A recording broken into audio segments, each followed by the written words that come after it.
بعض لوگ پوچھتے ہیں کہ نیکیاں کیا ہیں، بعض سمجھتے ہیں کہ صرف ظاہری نمازیں اور عبادت تھی نیکی ہے، یا معمولی اخلاق دکھا لیے تو بڑی نیکی ہوگی، اور دوسرے بہت سارے بنیادی اخلاق کی پرواہ نہیں کرتے۔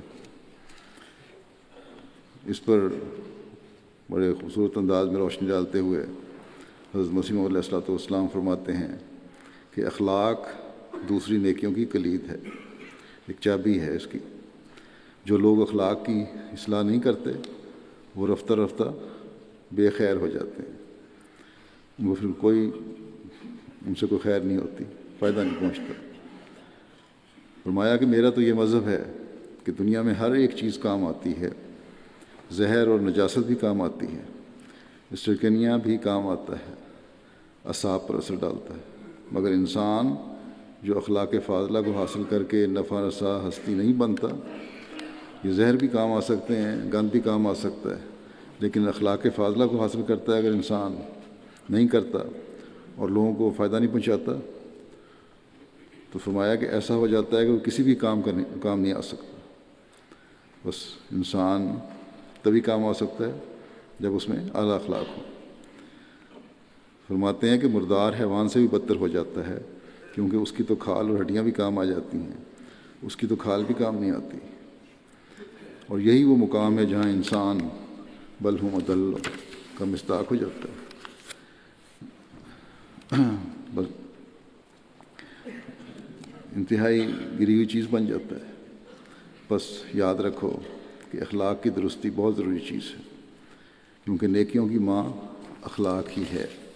اگر اخلاق پیدا ہوں گے تو دوسری نیکیاں کرنے کی بھی توفیق ملے گی۔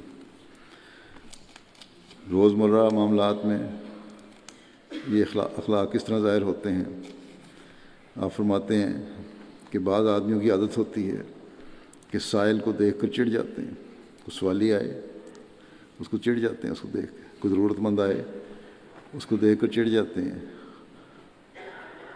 اور کچھ مولویت کی رگ ہو تو اس کو بجائے کچھ دینے کے سوال کے مسائل سمجھانا شروع کر دیتے ہیں،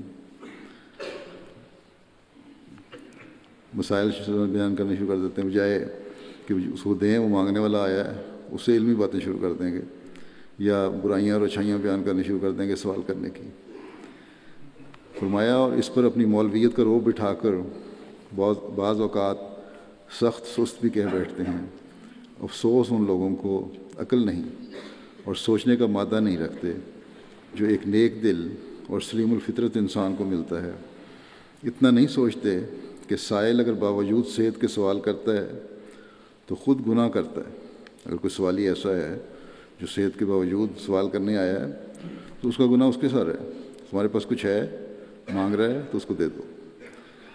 اس کو کچھ دینے میں تو گناہ لازم نہیں آتا، بلکہ حدیث شریف میں لو عطا کا راکبن کے الفاظ آتے ہیں، یعنی خواہ سائل سوار ہو کر بھی آوے تو بھی کچھ دے دینا چاہیے۔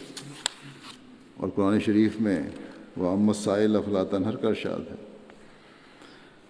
کہ سائل کو مت جھڑکو۔ فرمایا کہ اس میں یہ کوئی صراحت نہیں کی گئی کہ فلاں قسم کے سائل کو مت جھڑک اور فلاں قسم کے سائل کو جھڑک دے۔ بس یاد رکھو کہ سائل کو نہ جھڑکو، سوال کرنے والے کو نہ جھڑکو، کیونکہ اس سے ایک قسم کی بد اخلاقی کا بیج بویا جاتا ہے۔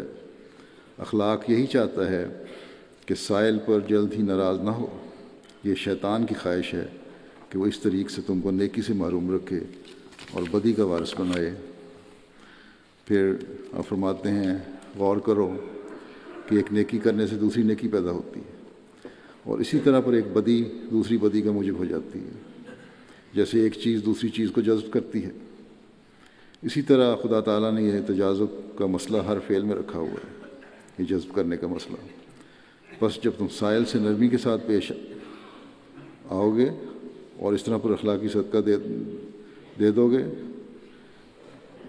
سائل سے نرمی کے ساتھ پیش آئے گا جب تو، اور اس طرح پر اخلاقی صدقہ دے دے گا تو قبض دور ہو کر دوسری نیکی بھی کر لے گا، یعنی جو دل میں ایک روک پیدا ہو جاتی ہے وہ دور ہو جائے گی، اور پھر دوسری نیکیوں کی بھی توفیق ملے گی اور اس کو کچھ دے بھی دے گا۔ اولاد کو بھی اپنی اطاعت